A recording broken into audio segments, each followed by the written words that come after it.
Muy Quiero bien, muy buenas noches, bienvenidos. Le doy una muy cordial bienvenida de parte del Instituto Italiano de Cultura de Guatemala.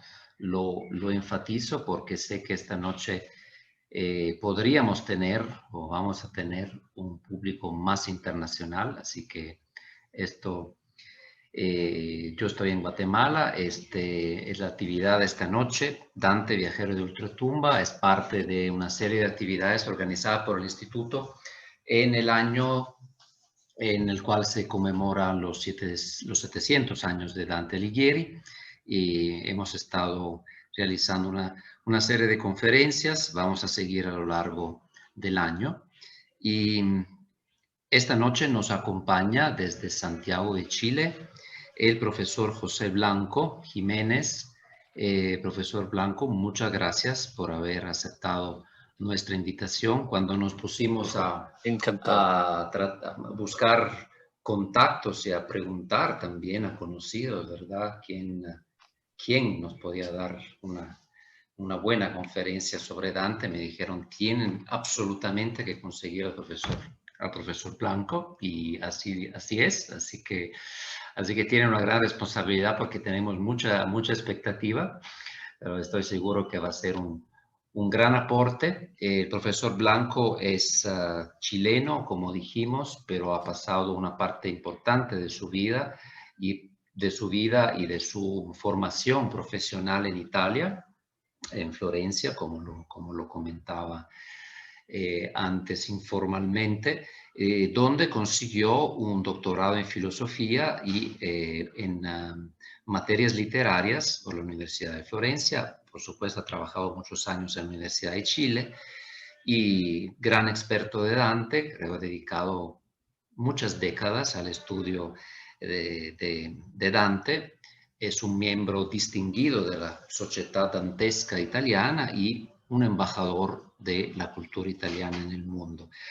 A lo largo de su carrera, de su vida profesional, ha publicado una gran cantidad de libros, de ensayos y de artículos sobre la obra de Dante, y ha participado en numerosos simposios internacionales dedicados a su figura.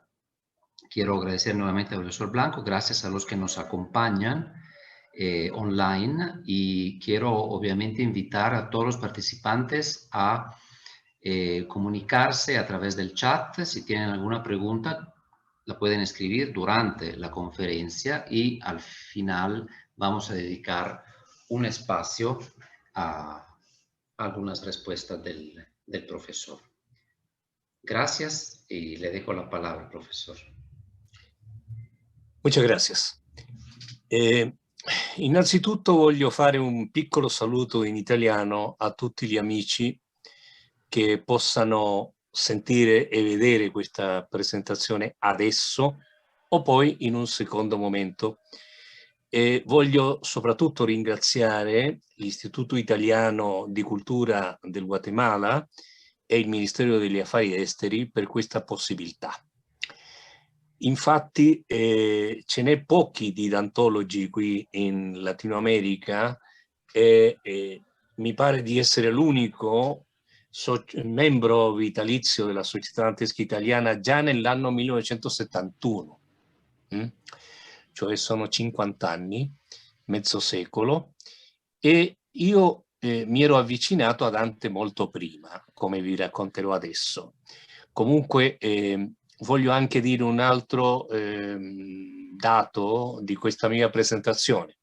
Oggi, proprio per combinazione, ma curiosamente per Dante le combinazioni non esistono mai, oggi 29 aprile 2021 è Santa Caterina da Siena, un'altra grande, si commemora, diciamo, un'altra grande toscana, dottore della Chiesa, e dunque morta molto giovane, anche lei a 33 anni, analfabeta ma capace di dettare dei testi importantissimi per la dottrina cattolica apostolica romana. Dunque ben venga in questo omaggio a Dante anche questo ricordo di questa santa che è vissuta dopo naturalmente la vita di Dante, perché in caso contrario sarebbe stata pure lei nella commedia. Y entonces vengo ahora a mi tema. Dante, viajero de la ultratumba. Es ¿cómo podríamos decir? Es un título que yo ya he utilizado en otras presentaciones, incluso en congresos internacionales, porque en una oportunidad, después de muchos años que estaba dedicado a la lectura, el análisis y el intento de una traducción de la Commedia, que ese es el verdadero nombre que tiene el poema sacro, la Commedia, no deja de sorprenderme Dante jamás. Siempre sigo descubriendo cosas. Yo tuve un gran profesor en Firenze, el profesor Guido Di Pino, que incluso en una oportunidad, en una de nuestras tantas conversaciones, cuando terminaban las clases, yo lo acompañaba al autobús y caminábamos y conversábamos muchísimo, me dijo, es increíble, me dijo, estoy traduciendo naturalmente, es increíble que yo leo textos que me sé de memoria y descubro cosas que nunca había advertido. Y es lo mismo que me ocurre a mí, ¿ya? Y me va a seguir ocurriendo, evidentemente, porque como escribí una vez, Dante necesitó toda una vida para escribir la Commedia, no nos basta una vida para entenderla. Y dentro de esta perspectiva, les puedo contar que yo vine a saber de que Dante existía por un libro que nos regaló a mi hermano y a mí. Mi hermana nació un poco después. Nuestros padres nos regalaron un libro que se llamaba El libro de nuestros hijos, publicado por UTEA de México, que son 3 tomos, y en los cuales hay uno que está dedicado a grandes obras clásicas, explicadas en pocas páginas. Y entre ellas estaba justamente la Divina Comedia. Me interesó esto, que hubiera un viajero de la ultratumba, uno que fuera a ver qué es lo que pasa después de la muerte, en estos reinos de los cuales habla la religión cristiana y sobre todo la religión católica apostólica romana. Por lo tanto, mi cercanía a la Divina Comedia fue en un comienzo no por la poesía, sino que por el relato. Y muchos años más tarde, muchísimos años más tarde, hace pocos años atrás, me entrevistaron, esa entrevista está en YouTube, entre paréntesis, me entrevistaron en la Escuela Italiana de Valparaíso, Viña del Mar, unos alumnos que asistieron a una conferencia mía y me dijeron, ¿por qué empezó a leer usted la Divina Comedia? Y en ese momento, imagínense ustedes, después de tantos años, tuve la respuesta, la había tenido siempre y nunca la había expresado porque nunca se me había presentado la posibilidad. Por la idea del viaje. Porque yo era un niño, si yo habré tenido en ese tiempo 10 años, tal vez 9, cuando me encontré con el libro Nuestros hijos y esta indicación. Pero yo leía a Julio Verne, leía a Emilio Salgari, que hablaban de viajes, de aventuras. Y mi primer acercamiento al texto de Dante fue justamente ese, la idea del viaje, la idea de ir hacia lo desconocido. Y fíjense ustedes que después de tantos años, he visto que evidentemente Julio Verne tiene que haber leído también la Commedia y se inspiró en la Commedia para otras obras. Viaje al centro de la Tierra, por ejemplo. De la Tierra a la Luna, ¿ya? Son obras que evidentemente tienen que ver con un aspecto científico, pero también con una idea que ya estaba en Dante. Es más, estoy trabajando en este momento y pienso presentarlo en el próximo congreso que va a haber en las Islas Galápagos, el tema de la realidad virtual. Es decir, Dante se anticipa tanto, pero tanto a todo, que es realmente increíble. Y ahora vamos a justamente hacer el viaje junto con él, ¿ya? Naturalmente que no voy a poder entrar en grandes detalles porque el tiempo que tenemos es limitado. Pero sí, lo que yo pueda exponer en este momento y mostrar con estas imágenes, despiertan ustedes el interés por la lectura del texto de Dante, bienvenido sea. Y los que ya lo empezaron a estudiar hace tiempo, espero que también descubran cosas nuevas, que se dejen inspirar por esta gran poesía, que es relato, pero también es poesía. Y Dante la pensó como poesía épica, incluso. En su carta a Can Grande de la Scala, él se refiere precisamente a esta obra como una comedia, porque tiene un final feliz y porque está escrito en un estilo muy al alcance de todos, ¿ya? Ya no es la grande tragedia como podía ser la Eneida de Virgilio, por ejemplo. No, esta era una obra que estaba dedicada a un público muy vasto, un público que ahora que ya el latín se había transformado en una lengua de intelectuales, entre comillas, el concepto de intelectual es mucho más posterior, digamos, pero la idea de un texto que llegue a todos y que todos puedan entender y puedan leer. Incluso por ahí se ha, a partir de ciertos documentos que han sido criticados porque se dice que son apócrifos, etc., Dante habría tenido también una cierta controversia por estar escribiendo su obra en vulgar toscano, es decir, en la lengua que todos hablaban. ¿Y por qué? Porque a él le interesaba llegar a un público vasto. Él no estaba escribiendo para el vasto público de los académicos que sabían latín. No, quería el público vastísimo de todos los que pudieran entender el vulgar toscano. Vulgar que no tiene un sentido que le damos ahora. No, vulgar significa el vulgo, es decir, todos aquellos que conformamos una población, que somos los habitantes de un lugar, tenemos una lengua en común, y esa es nuestra lengua vulgar. Así como la era vulgar es la era cristiana, porque es aquella en la cual el vulgo tuvo acceso a la buena nueva, evangelio en italiano, y por lo tanto está esa posibilidad de que esta obra llegue a todos. Dante había empezado a escribir otra obra, El Convivio, que era una serie de libros dedicados al análisis de la filosofía, la ciencia y todo el saber de su tiempo. Pero lo empezó a escribir en italiano para que todos lo entendieran. Iba a ser un convivio, o sea, un convite en el cual todos iban a poder participar. Pero en cierto momento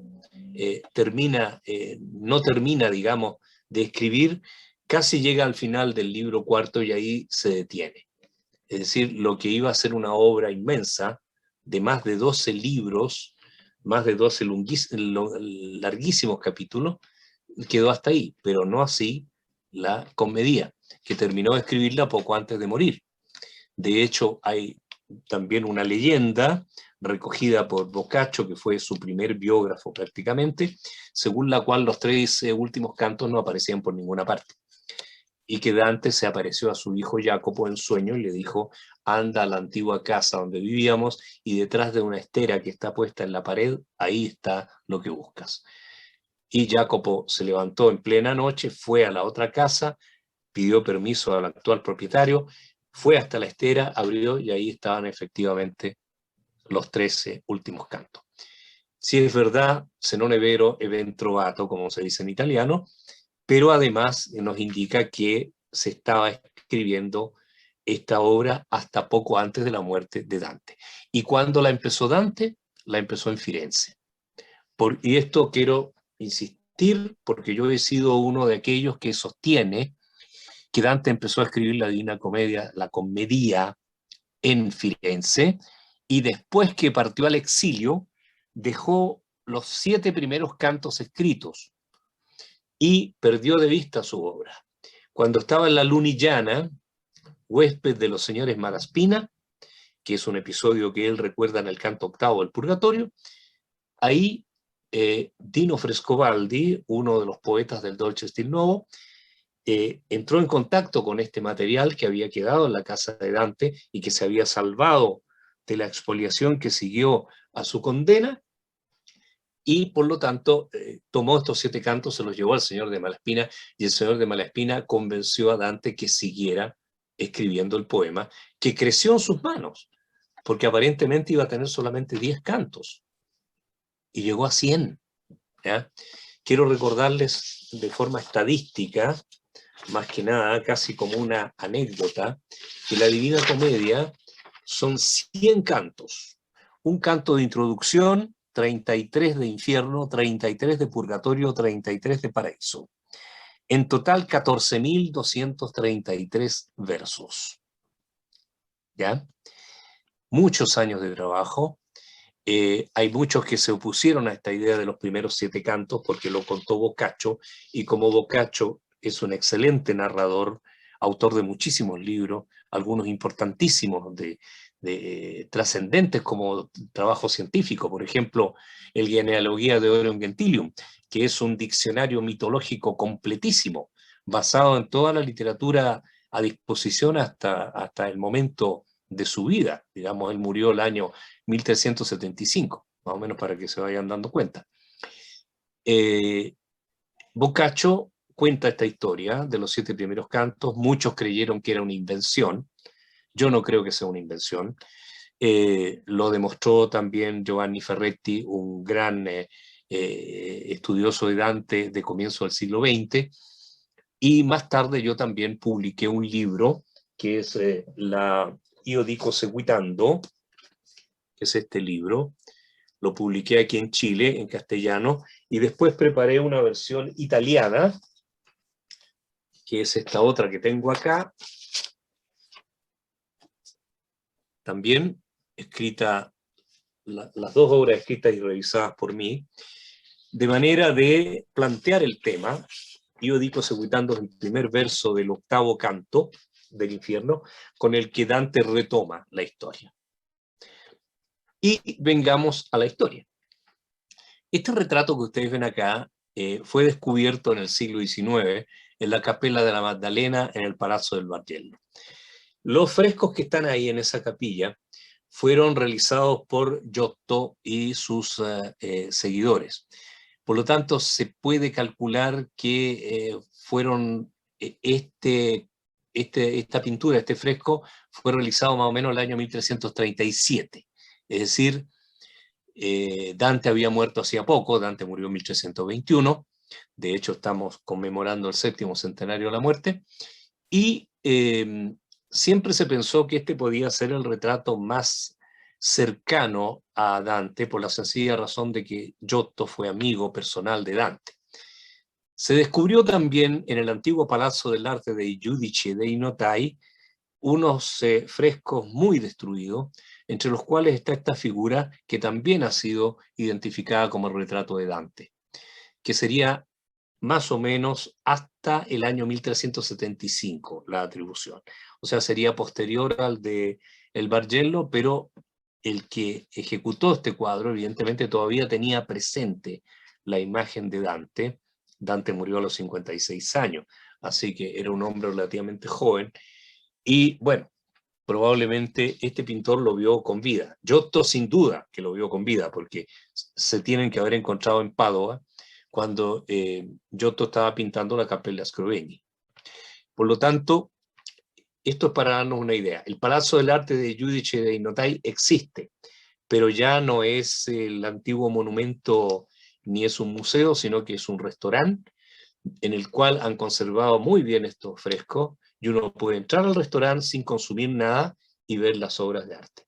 Esa es una de las garantías que nos da la Superintendencia de Arte allá en Italia, que cuando hay una obra de arte dentro de incluso de una residencia particular, cualquiera puede visitarla, siempre y cuando cumpla con ciertos requisitos. Es decir, hay ciertos lugares en los cuales para visitar hay que ir en determinados horarios, no se puede visitar la casa completa, por ejemplo, Leopardi en Recanati, por dar un ejemplo. Ahí tenemos el famoso fresco de Domenico de Michelino, compuesto a mediados del siglo XV, donde vemos a Dante con su obra. Insisto en que es a mediados del siglo XV, porque ustedes pueden apreciar que detrás de Dante, se ven varias torres. Una es la de Arnolfo, que sí existía, que es la que está en el Palazzo de la Signoria o Palazzo Vecchio, si ustedes prefieren, que esa existía ya en la época de Dante, pero no así el campanile di Giotto, que está un poquito más hacia la derecha nuestra, ni la cúpula de Brunelleschi, que también es de mediados del siglo XV. Pero por el resto, dar la idea de esta Firenze, fuera de la cual se encuentra Dante con el libro en la mano, nos da la impresión de lo que es Dante con su poema. Con la mano derecha está indicando hacia esta puerta, que es la puerta del infierno, y alcanzamos a ver abajo a figuras desnudas que representan los primeros condenados que Dante encuentra, y que después se va a precipitar hacia el fondo de la tierra hasta llegar al centro donde está Lucifer. Y detrás tienen ustedes la montaña del Purgatorio, que está ubicada en el lado contrario del hemisferio de la Tierra, y en el medio del hemisferio del agua, ya lo vamos a ver, y arriba tienen los cielos que giran en torno a la Tierra, siguiendo la estructura creada por Aristóteles. Este es el cosmos dantesco. Es un cosmos finito, en el cual tenemos la Tierra inmóvil en el centro, con bajo tierra este cono gigantesco que es un anfiteatro, que es el infierno. En el centro mismo está Lucifer, el ángel caído, que es un gigante que tiene 3 pares de alas y una cara con 3 rostros. O sea, es una trinidad negativa. Y al lado opuesto, en el hemisferio del agua, porque esta parte de acá abajo, digamos, la parte meridional, sería que a la vista nuestra, ¿no? Porque en realidad es la parte boreal según la estructura de Dante. Ahí está, en el medio del agua, está el purgatorio, que es la gran montaña que ve Ulises en su cuento, cuando él explica justamente entre los consejeros de fraude de qué manera perdió la vida. Él cuenta su viaje diciendo que llega en medio del hemisferio del agua después de navegar por 5 meses ante una montaña gigantesca, ¿ya? Y de esta montaña sale una tormenta de aire que da vuelta la nave. ¿Por qué? Porque él es un pagano, por lo tanto no puede tener acceso al purgatorio porque no ha sido bautizado ni ha sido iluminado por la fe. Fuera de la Tierra están estas esferas que giran, como lo pensaba Aristóteles, y en ellas se encuentra en cada una un planeta. Planeta quiere decir punto luminoso que se mueve, ¿ya? Por lo tanto está la Luna, Mercurio, Venus, el Sol, Marte, Júpiter y Saturno, que son los planetas conocidos en ese tiempo. Perdón. Ustedes saben que después en el siglo XVIII se descubrió un nuevo planeta, y como más allá del cielo de Saturno estaba el cielo de las estrellas fijas, y digamos cielo, el representante del cielo en la mitología griega era Urano, por lo tanto a ese planeta lo llamaron Urano, porque correspondía al sector del cielo de las estrellas fijas. Luego viene el primer móvil, que es aquel que pone en movimiento todo el sistema, y por encima de esto está el Empirio, donde Dios es esa especie de punto luminoso que está en el centro de esos círculos que representan a las diferentes jerarquías angélicas, que son las que hacen mover las diferentes esferas. Y todos los beatos, todos los que han llegado hasta el paraíso, están en un anfiteatro gigantesco que Dante llama la Cándida Rosa, o sea, la gran rosa blanca, que es ahí se encuentran entre todos estos beatos la mujer amada por Dante, Beatrice. No está de más que yo les recuerde que Beatrice es un personaje citado por Dante en su obra Vita Nova, porque para él empezó una vida nueva cuando conoció a esta niñita, porque tenía apenas 9 años, y se volvió a encontrar con ella 9 años más tarde. ¿Ven? El número 9 tiene su significado. El infierno está dividido en 9 partes, el purgatorio está dividido en 9 partes, el paraíso está dividido en 9 cielos, ¿ya? ¿Por qué? Porque 9 es el 3 llevado al cuadrado. Y conoce a esta jovencita, inicia una vida nueva para él. Es una idea neoplatónica en el sentido que el amor no es un tema de carnalidad. El amor es una idea de perfeccionamiento interno que se obtiene purificando el alma de las pasiones. El amar a otra persona, en particular a una persona, en este caso, en el caso de Dante, a una muchachita, significa para él, y después más adelante a una mujer, significa para él perfeccionar su alma, ¿ya? Liberarla de los deseos insanos y al contrario, entregar todo el amor que significa este cariño hacia otro objeto. Dante, cuando divida el purgatorio, lo va a dividir según los objetivos del amor, ¿ya? Lo vamos a ver de inmediato. Y enamorado de esta jovencita, con este amor platónico, es decir, un amor que no tiene la otra consistencia carnal, que entre paréntesis Dante la tiene en algunas de otras de sus poesías, porque él tiene muchas otras. Están, por ejemplo, las poesías, las rimas petrosas, que se llaman así por una mujer que él llama Petra o Piedra, porque es como una piedra ante sus requiebros amorosos, ¿ya? Para que nos entendamos bien. Se supone que aquí estamos en Firenze, atrás se ve el Palazzo Vecchio, ¿no es cierto? Este es un cuadro de la época romántica, del siglo XIX. Es justamente el romanticismo el que se preocupa de esto. Este cuadro de Henry Holiday, que muy pocos saben que el autor es Henry Holiday, es de fines del siglo XIX y nos presenta el encuentro de Dante con Beatriz, que es la mujer vestida de blanco. Los colores evidentemente son colores simbólicos. El blanco representa la fe, el rojo, que es una de las acompañantes, representa la caridad y el verde representa la esperanza. Pero evidentemente que esta es una invención. Esto no corresponde a un hecho histórico. Ustedes ven atrás un puente, es el puente Santa Trinita, que fue construido por Bartolomeo Ammanati en el siglo XVI. Los planos habrían sido de Michelangelo Buonarroti. No solo, tiempo más tarde de haber pintado este cuadro,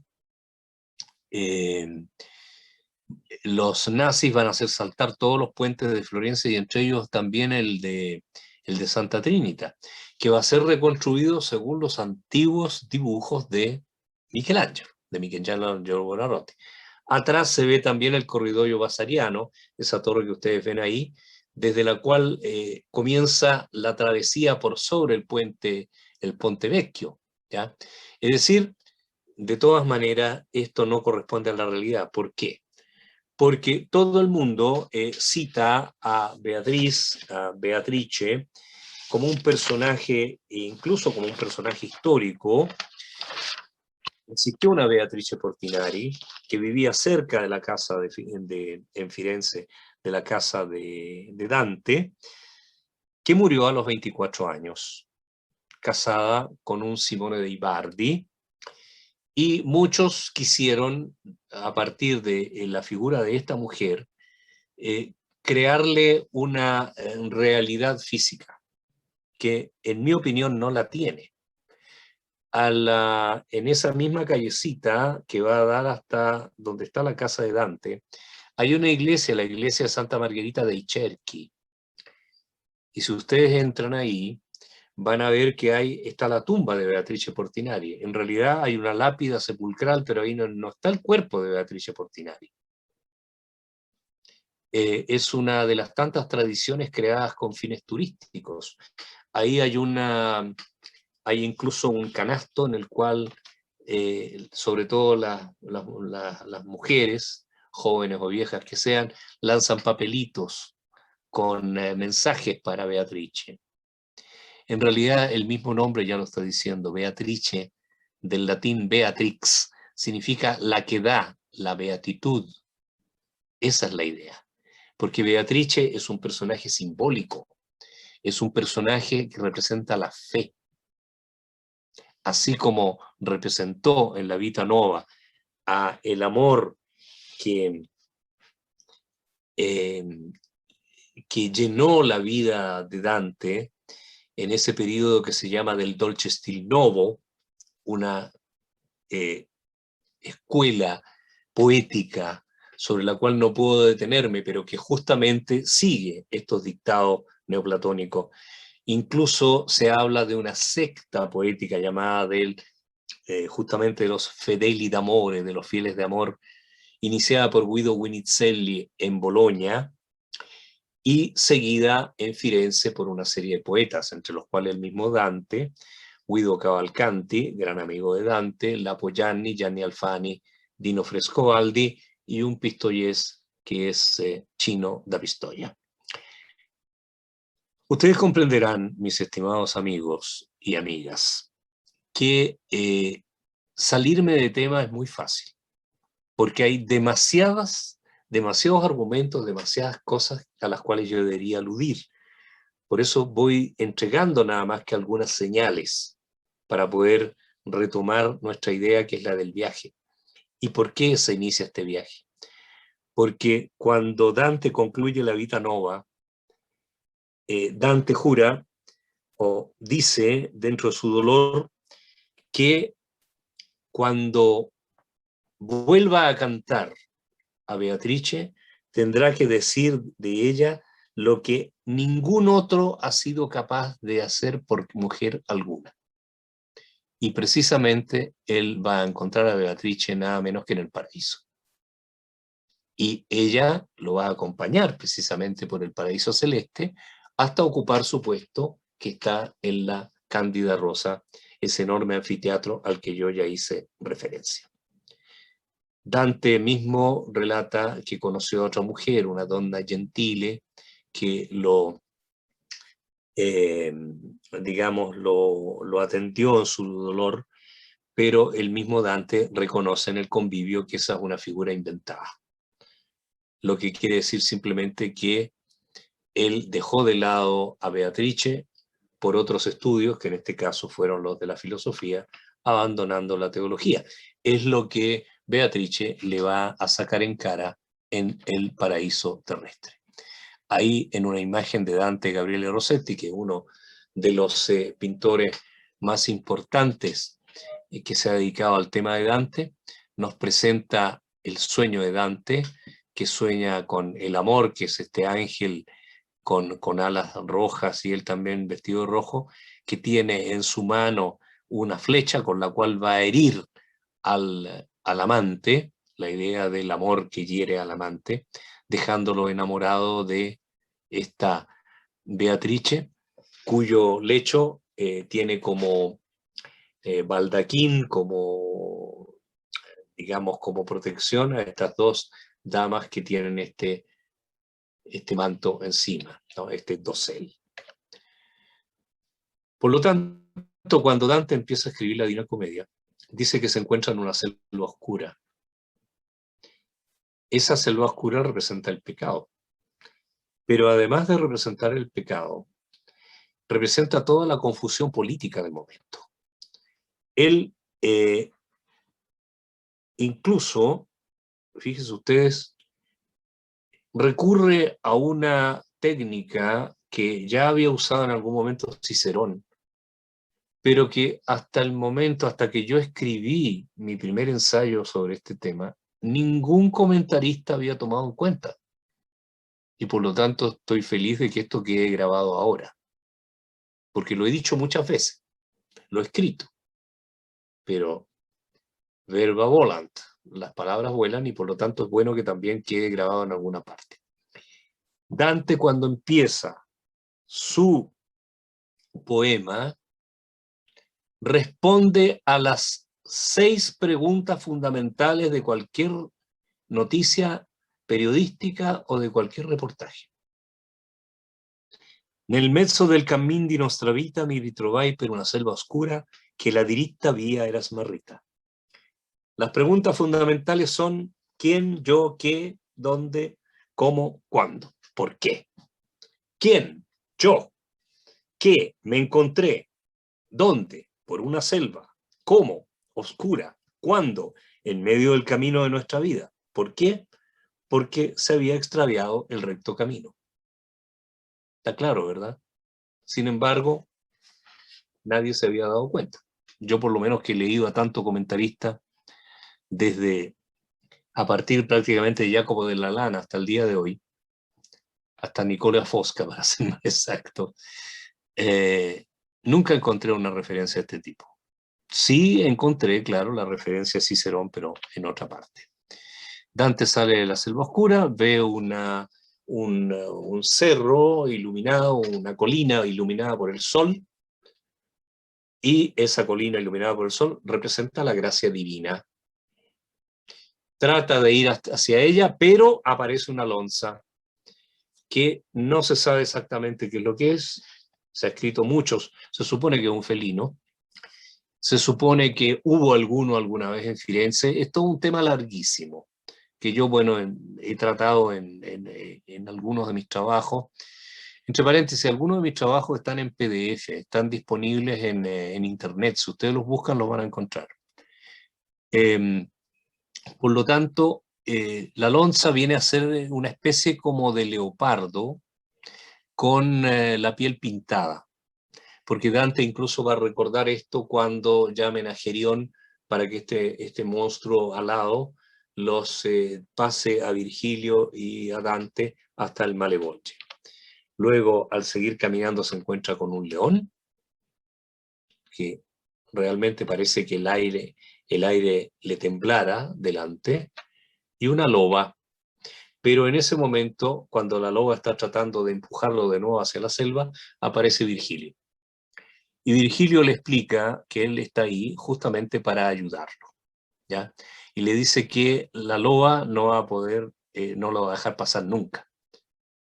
Porque esta loba representa el mal. Pero uno de los aspectos del mal, las 3 fieras, cada una representa algo distinto. Y aquí también hay un montón de explicaciones, las cuales yo no me puedo quedar detener a tratar de dar todo el contexto, pero en mi opinión, estas 3 fieras representan los 3 pecados que están destruyendo a Firenze, que son soberbia, envidia y avaricia. Son los mismos que va a recordar Brunetto Latini cuando hable con Dante en el infierno. Brunetto Latini están los violentos contra la naturaleza, o sea, los sodomitas. Y más adelante, también Dante va a modificar la estructura original. En los primeros 7 cantos sigue el orden de los pecados capitales, según la clasificación de Gregorio Magno, pero más adelante cambia esto por la idea aristotélica, que son 3 las condiciones que perjudican al hombre y que el cielo no quiere, que son la fraudulencia o malicia, la violencia o la loca bestialidad y la incontinencia. Y a esos corresponderían estas figuras. Hay otra explicación más. Disculpen que me detenga en esto, pero que es fundamental para entender la estructura general de la obra, que sería una explicación de tipo político. Estas 3 fieras representarían a Firenze, o sea, Florencia, a la corte de Francia y a la curia romana, que son las que van a producir el famoso cisma de Aviñón. Virgilio, en vista de que Dante duda si podrá hacer este viaje, porque le explica el gran poeta del cual era admirador absoluto Dante, le explica que él va a tener que pasar por los reinos de la muerte. y Dante dice que él no es digno de esto, que realmente no es ni Eneas, que fue al infierno, ni Pablo, que en una de sus epístolas dice que fue raptado al cielo. Hay también en la tradición pagana y en la tradición cristiana otra serie de historias que cuentan lo mismo, ¿no? Pero entonces él no se siente seguro y Virgilio le dice que no se preocupe, porque él, Virgilio, estaba en el limbo y se le apareció una mujer, ¿ya? Lucea gli occhi suoi più che le stella. Sus ojos lucían más brillantes que la estrella, lucían. Y le dice, io son Beatrice che ti faccio andare, vegno dal loco dove tornar di Sio, amor mi mosse che ti fa parlare. Es decir, yo soy Beatrice, que viene del cielo por petición de Santa Lucía, que a su vez viene por petición de la mismísima Virgen, que quiere que vayas a rescatar a Dante, que está en la selva. ¿Por qué esto? Porque la Virgen ve que esta figura de Dante, que representa el alma humana, se encuentra en una situación peligrosa. Llama a Lucía, ¿por qué? Porque Dante era un devoto de Santa Lucía, y lo dice en el convivio debido a que él había tenido una afección a la vista y había invocado a Santa Lucía y se había sanado. Santa Lucía es la patrona de los ciegos, como ustedes saben, de la vista. Y ella, Lucía, a su vez, va donde Beatrice, le dice, tu amigo, y no el de la aventura, está perdido, no vas a hacer nada al respecto. Entonces Beatrice va al limbo y le dice a Virgilio, por favor, que vaya al rescate de Dante. Dante y Virgilio caminan, llegan hasta la puerta del infierno, donde hay unas palabras terribles, ¿cierto? Lasciate ogni speranza voi que entrate, dice al final. Dejen toda esperanza a vosotros que entráis. Por mí se va en la ciudad doliente, por mí se va en el eterno dolor, por mí se va entre la perdida gente. Justicia movió a mi alto hacedor, me hizo la divina potestad, la suma sapiencia y el primer amor. Antes de mí no fueron cosas creadas sino eternas, y yo eternamente duro. Dejad toda esperanza, vosotros que entráis. Lasciate ogni speranza, voi que entrate. Y ahí tienen el esquema del infierno. Se parte de este sector de la superior, digamos que está bajo inmediatamente la ciudad de Jerusalén, y se sigue dos leyes fundamentales del infierno. La primera es que más abajo se va, más grave es el pecado y más grave, más fuerte es bueno, pues la culpa es mayor y más fuerte es el castigo. Por otro lado está la ley del contrapaso, es decir, se sufre un castigo, una pena equivalente al pecado que se cometió. Y visto así, tenemos primero una división muy sencilla, que es la de los pecados capitales, es decir, si parte con los iñavi, que no son verdaderamente pecadores, sino que son personas que nunca tomaron partido por nada, y por lo tanto están condenados a estar fuera del infierno, en el antiinferno. Después se llega al limbo, que es donde está justamente Virgilio. En el limbo, pero primero está el río Aqueronte, el famoso río pagano, que para atravesarlo tiene que venir un barquero, que es Caronte. Ahí tienen al barquero. Dante no atraviesa en la barca, sino que cae como quien hombre que se adormece y va a despertar al otro lado. Y al otro lado ya Virgilio lo acompaña al limbo, donde están las almas de aquellos que fueron grandes en el pasado, en la época clásica y en la época judía, y en general, toda la época anterior a la venida de Cristo, pero que a pesar de haber sido espíritus magnos, no pueden tener acceso al paraíso porque no tuvieron la fe. Y luego empieza el recorrido por el infierno. Aquí tenemos a los lujuriosos, donde Dante se encuentra con Paolo y Francesca, el famoso canto quinto, donde ella relata, y él también Paolo habla algunos no están de acuerdo con esto, pero yo sí, a través del análisis del coloquio, narra de su amor por su cuñado, y este adulterio le costó la vida, puesto que el marido los sorprendió y los asesinó a los dos. Se dejaron llevar por el viento de la pasión, ahora son arrastrados por este viento, con esta galerna que no se detiene jamás. Van a seguir el viaje, luego van a venir los golosos, donde Dante encuentra a un conciudadano llamado Chasco, después van a seguir con los avaros y los pródigos, hasta llegar a la laguna Estigia, donde están sumergidos los soberbios. Aquí habría que dar una explicación bastante larga que me la voy a evitar, puesto que en este momento es cuando se produce el quiebre de la narración de Dante. Tienen que ser atravesados con una barca, que en este caso la lleva un demonio llamado Flégias. Pongo esta figura de la Croix porque es la más famosa, yo creo, de todas las ilustraciones de la Divina Comedia, y nos presenta justamente a Flégias, que va manejando la nave, mientras se supone que estos soberbios que están acá probablemente también representan a los iracundos. Es decir, primero se dice que son iracundos, después yo llego a la conclusión que también tienen bastante consigo de la soberbia, que incluso uno de ellos, Filippo Argenti, trata de dar vuelta a la barca. Llegados a la ciudad, digamos a la playa, por así decir, a la ribera, llegan hasta una enorme ciudad fortificada, que es la ciudad de Ditis. Ditis es el nombre romano de Satanás, de Lucifer. Los diablos cierran las puertas y tiene que venir un mensajero celeste a abrirlas, justamente porque Dante y Virgilio están protegidos precisamente por Dios para hacer este viaje.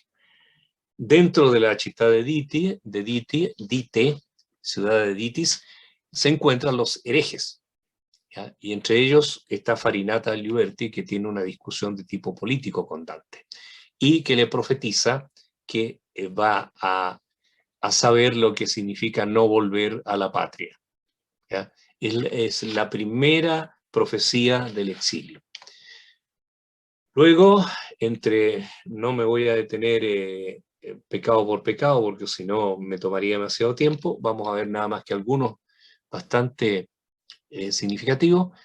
Los suicidas conforman un bosque, están transformados en árboles, y Dante conversa con Pierre de Levigne, el secretario de Federico II, que se suicidó justamente por haber sido acusado de traidor al emperador, perdón, lo que no era efectivo.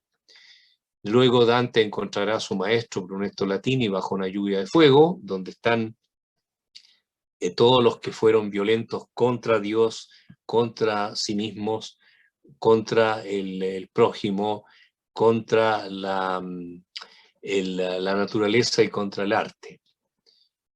Para bajar hacia el siguiente círculo, que es el de Malevolge, Dante, a todo esto, Virgilio, al salir de la città de Dite, le explica a Dante cómo está constituido el resto del infierno, que ahí es donde da toda la explicación aristotélica que yo les decía, de dividir el infierno en 3 partes.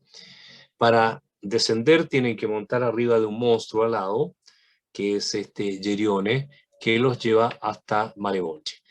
Para que ustedes se vayan ubicando, Malevolge ocupa todo este sector del infierno, ¿ya? Es todo el octavo círculo, que está dividido en 10 sectores, donde cada uno es un fraudulento por distintas razones, ¿ya? Ahí están los explotadores de mujeres, están los hipócritas, están los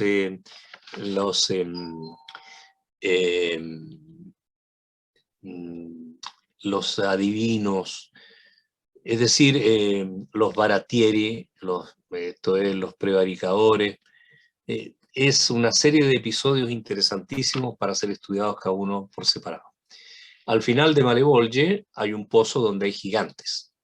Estos gigantes están encadenados, porque esta es una interpretación mía, pero otros también la han seguido, representan a la soberbia castigada. Son los gigantes que se opusieron a Júpiter y que fueron vencidos y encadenados. Ustedes ven el tamaño que tienen las figuras por el tamaño que tiene Dante y Virgilio, que están abajo a la derecha. Ahí ellos están en un pozo, y en el fondo del pozo hay un enorme lago helado, que es el lago del Cochito. Los ríos infernales también se explica su origen en el canto 14, véngonos todos de una estatua que está en la isla de Creta, que es la misma estatua que soñó Nabucodonosor, pero bueno, ese es otro detalle. O sea, de las lágrimas de la estatua se forman los 4 ríos que conforman el infierno y que terminan aquí en el Cochito, donde el conde Ugolino le está comiendo la cerviz al arcivescovo Ruggeri. El famosísimo episodio como el conde Ugolino fue dejado morir de hambre junto a 2 hijos y a 2 nietos en la torre. Finalmente Lucífero, como ya les dije, es este gigante que está en el medio del lago helado, y en el medio de la tierra es una trinidad negativa, y Dante y Virgilio pueden salir uscimmo a rivedere le stelle. Salimos para ver nuevamente las estrellas. Y se encuentran con la montaña del Purgatorio. La montaña del Purgatorio se formó con la Tierra que salió de dentro del planeta para ubicarse afuera. Cuando cayó Lucifer, la Tierra, empavorecida, salió escapando y formó la montaña al otro lado en el hemisferio del agua. Aquí son cornisas en las cuales se va subiendo y se va rescatando cada pecado. Pero en el antepurgatorio es donde llegan las almas traídas por un ángel que mueve las alas, que estas mueven una barca donde vienen justamente los que se salvaron, pero todavía no tienen derecho al paraíso. ¿Ya? De alguna forma Dante se adelanta también aquí a la figura de un bote sin remos, fíjense ustedes, y que parece flotar sobre el agua.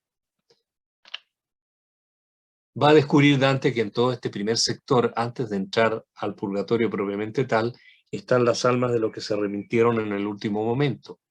Y por lo tanto, aquí tienen que esperar un periodo, que es todo el tiempo que vivieron o una cierta cantidad de años según el tiempo que estuvieron en contumacia de la iglesia, o sea que fueron excomulgados. Después la puerta del purgatorio, donde hay un rito por el que tiene que pasar Dante, tiene que subir por esos 3 escalones que representan el arrepentimiento, la confesión y la penitencia. Y el ángel guardián de la puerta tiene una espada en la mano. No se llega caminando aquí, porque está en lo alto de un desfiladero, pero Dante se queda dormido y sueña que un águila lo rapta y lo lleva hacia arriba. Esa águila es Santa Lucía. El ángel le va a grabar 7 letras P en la frente a Dante, que representan los 7 pecados. Y cada vez que avance por uno de estas cornisas, se le va a borrar un pecado. Los pecados van del más grave, que es la soberbia, al menos grave, que es la lujuria. Entonces se parte con la soberbia, después se sigue con la envidia, luego con la ira, luego con la negligencia, o mejor dicho, con la pereza, los avaros y los pródigos, los golosos, que aquí tienen a los golosos, que sufren el suplicio de Tántalo, es decir, tienen árboles llenos de fruta que no pueden comer, de los cuales cae agua que no pueden beber, donde Dante encuentra un antiguo amigo suyo, Forese Donati, con el cual se había intercambiado incluso una serie de poesías bastante hirientes, que es otro momento interesante de la vida de Dante que ha quedado a nivel de manuscrito. Después de los lujuriosos hay un muro de fuego que Dante debe atravesar y no quiere hacerlo porque tiene miedo, pero lo convence Virgilio, que al otro lado está esperándolo Beatrice, y entonces Dante se decide y atraviesa. Mi sarei, gettato mi sarei in bollente vetro per rinfrescarmi, dice Dante, o sea, me habría lanzado al vidrio hirviendo para refrescarme. Al otro lado van a ver una divina foresta, y ahí Virgilio le dice que ha terminado su misión y que ahora lo corona y lo mitria, es decir, le da los dos poderes, por así decir, el civil y el religioso, porque él ya cumplió su parte. Representando a la filosofía y a la razón, no tiene nada más que hacer. Tiene origen una procesión mística que representa a los libros de la Biblia. Hay un grifo que representa al Cristo que tira un carro, que es el de la iglesia. Y finalmente aparece Beatrice. Cuando aparece Beatrice, Dante se dirige hacia Virgilio para decirle: sento i segni dell'antica fiamma, siento las señales de la antigua llama, pero Virgilio ya ha desaparecido. Y Beatrice recibe a su enamorado con fuertes palabras. Tú te olvidaste de mí, después de mi muerte tuviste otros intereses. Y Dante confiesa que es cierto, porque él dejó la teología y confiesa que se había dedicado a la filosofía. Les recuerdo que justamente había empezado a escribir el Convivio. Pero después de esta confesión, Beatrice lo perdona y Dante es sumergido por Matilde, que es otro personaje que está ahí en el paraíso terrestre. Lo sumerge en el río Lethe, que hace olvidar todo lo malo que se hizo, pero en la otra ribera de este reguero está el Eunoé, que es otro río muy importante, que hace recordar todo lo bueno que se hizo. Y después de esto Dante queda puro y dispuesto a salir al stelle, puro y dispuesto a subir a las estrellas. Y subir a las estrellas significa alzarse como un astronauta. ¿Y cómo lo puede hacer Dante? Mirando los ojos de Beatrice. Va a ir de cielo en cielo, encontrándose con los diferentes beatos. Por el cielo la luna, de Mercurio, de Venus, del Sol, de Marte, y ahí va a encontrar a diferentes personas. E incluso él se va a plantear un tema. ¿Cómo es que las almas que están en los cielos de más abajo no tienen el deseo de estar en los de más arriba? Esto se lo va a explicar Picarda Donati, que es la hermana de Forese, el que él encontró en el purgatorio, y hermana de Corso Donati, que fue el culpable de la expulsión de Dante, es decir, de la fuga de Dante, de la condena a Dante, y que también Forese dice que va a morir y se va a ir derechito al infierno, ¿ya? Un hermano en el infierno, el otro en el purgatorio y la hermana en el paraíso.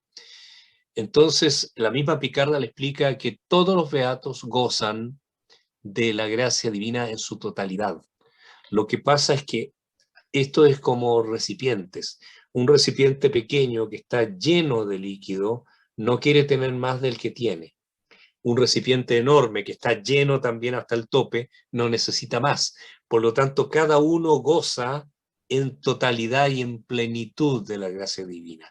Y además le van a explicar a Dante luego que lo que él va a ver y lo que ha visto es una representación para que pueda entenderla, porque en realidad todas las almas beatas están en el Empíreo, están en la Rosa Cándida, y se presentan a él en los diferentes cielos justamente para que pueda entenderlos.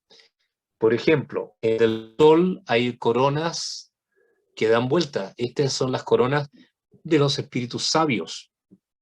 Ahí Dante va a conversar con Tomás de Aquino, que todavía no era santo.